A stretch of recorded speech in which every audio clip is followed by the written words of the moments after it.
Bien dans mon immeuble, avec Loiselet et Desgremont présente. Sud Radio, les incontournables de la copropriété.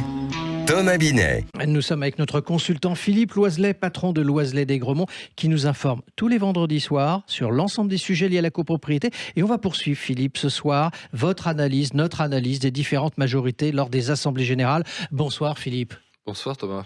Philippe, la semaine dernière, on avait évoqué le cas général avec la majorité dite simple. Alors, épisode à le voir ou à revoir sur la chaîne YouTube de Sud Radio. On va aborder cette semaine les majorités renforcées. Est-ce que vous pouvez commencer à nous expliquer en quoi ça consiste ? Oui, la semaine dernière, je vous ai expliqué que la règle de base en copropriété était que les décisions se prenaient à la majorité des voix exprimées des copropriétaires présents, représentés ou ayant voté par correspondance, si l'on est autrement ordonné par la loi. Ce qui signifie que la loi a donc prévu des cas dans lesquels le nombre de voix est sensiblement plus important.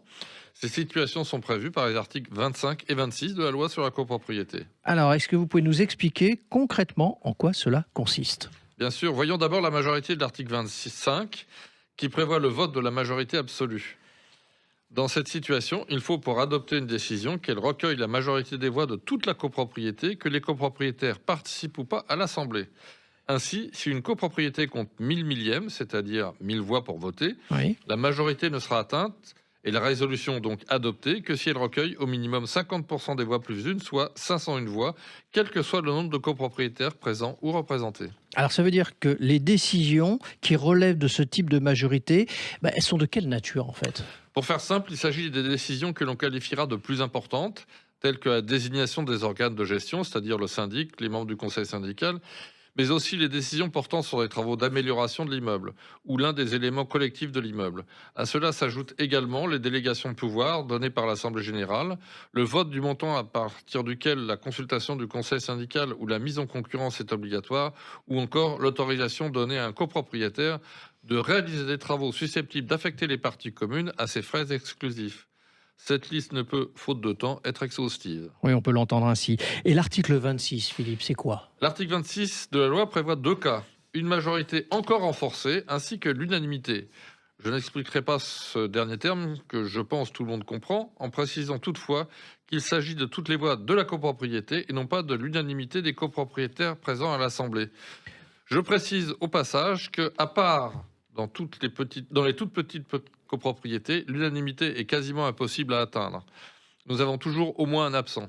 Cela étant, ce type de vote ne se présente que dans des cas très rares, comme la décision de supprimer une installation collective comme le chauffage ou l'ascenseur, de vendre des parties communes dont la conservation est nécessaire au respect de la destination de l'immeuble, ou de modifier des stipulations du règlement de copropriété relatives à la destination de l'immeuble. Cela est relativement un cas rare, il faut bien le dire.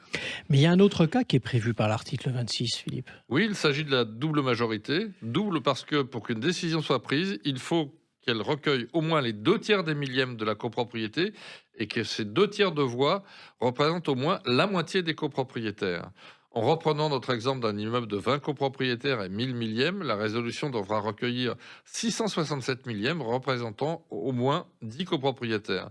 Là encore, compte tenu de l'absentéisme régulier dans les assemblées, c'est un score très difficile à atteindre, surtout dans les plus grosses copropriétés.